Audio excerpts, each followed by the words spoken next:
Ici à l'Université de la Terre, en marge de cette Université de la Terre.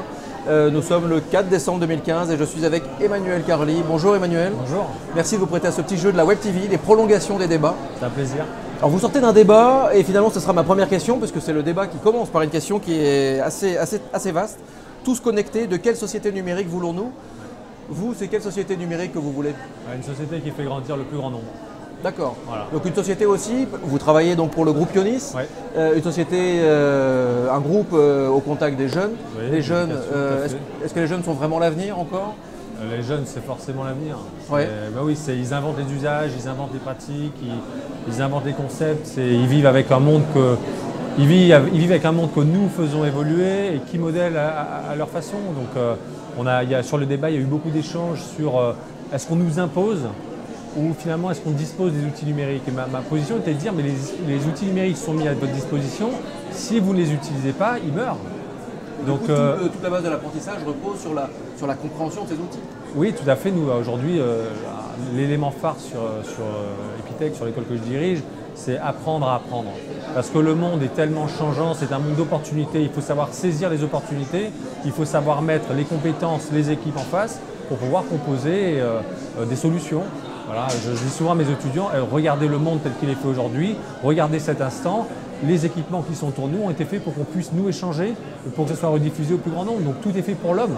Et il faut comprendre ça. Quels sont les besoins, quels sont les pains, quelles sont les souffrances qu'il faut chercher à résoudre aujourd'hui au travers de l'outil que nous maîtrisons, qui est l'outil numérique. Vous avez dit quelque chose tout à l'heure durant le débat qui a été pas mal tweeté. Je ne sais pas jouer avec le passé, je sais jouer avec le futur. Oui. Qu'est-ce que vous vouliez dire par là? Hier et derrière, demain est un mystère, aujourd'hui est un cadeau, c'est pour ça qu'on l'appelle le présent. Je ne sais pas revenir en arrière. Je sais juste, à un moment donné, comprendre une situation, émettre des hypothèses, monter des équipes, prendre des directions, expérimenter. Si ça fonctionne, on continue. Si ça ne fonctionne pas, on arrête. Et je pense qu'aujourd'hui, il faut développer une vision commune, collective, de là où on veut que ce monde aille. On parle beaucoup de la COP21, de l'avenir de la planète. Je veux vous rassurer, la planète, elle n'a pas de problème parce qu'elle a connu des conditions géologiques bien pires que celles qu'on lui fait connaître aujourd'hui. L'avenir, c'est l'avenir de l'humanité. Donc quand on développe des technologies, il faut se poser la question de l'utilisation que l'humanité en fera. Et il faut pousser les choses vers le haut. Et effectivement, et contrôler, annihiler ceux qui poussent les catastrophes et l'horreur qu'on connaît aujourd'hui. Et votre rôle, vous qui êtes au contact des jeunes, votre rôle d'enseignant, votre rôle de pédagogue, c'est d'accompagner au changement, mais d'accompagner à la compréhension de ce changement, oui, aux enjeux globaux finalement. Tout à fait, l'acquisition de compétences, l'acquisition de pratiques, de méthodes pour acquérir les compétences tout au long de leur vie, la compréhension du monde dans sa globalité, les signaux faibles, les signaux forts, la compréhension qu'il faut savoir être agile. Quand des étudiants viennent me voir parce qu'ils ont des difficultés, j'ai pas suivi tel module, j'ai pas suffisamment de points, ma première question, j'ai une seule question. Qu'est-ce que tu as fait pour ne pas être dans cette situation-là? Rien.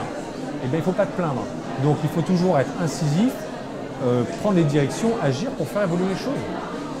Toute dernière question, une initiative qui vous a particulièrement marqué cette année, par exemple, justement pour faire avancer la cause, pour faire changer les climats? Il y en a. À quel niveau? On fait changer tous les climats, donc c'est vraiment à tous les niveaux. Une initiative marquante ou deux, pas forcément l'initiative. Alors, je dirais qu'aujourd'hui, en France en tout cas, l'initiative autour de l'impulsion qui est donnée par l'État aujourd'hui autour du numérique, de la French Tech, la grande école du numérique, pour donner un focus sur cette nécessité de se fédérer, de se construire en réseau, de s'unir pour induire le changement, je trouve que c'est une très bonne chose. C'est très bien, ça induit quelque chose de très positif. Ils vont ouvrir ça, je l'espère, à d'autres champs que le champ du numérique, c'est important. Aujourd'hui, plus que jamais, on a besoin de s'unir en France et au niveau de l'Europe et on a besoin d'impulsions comme ça.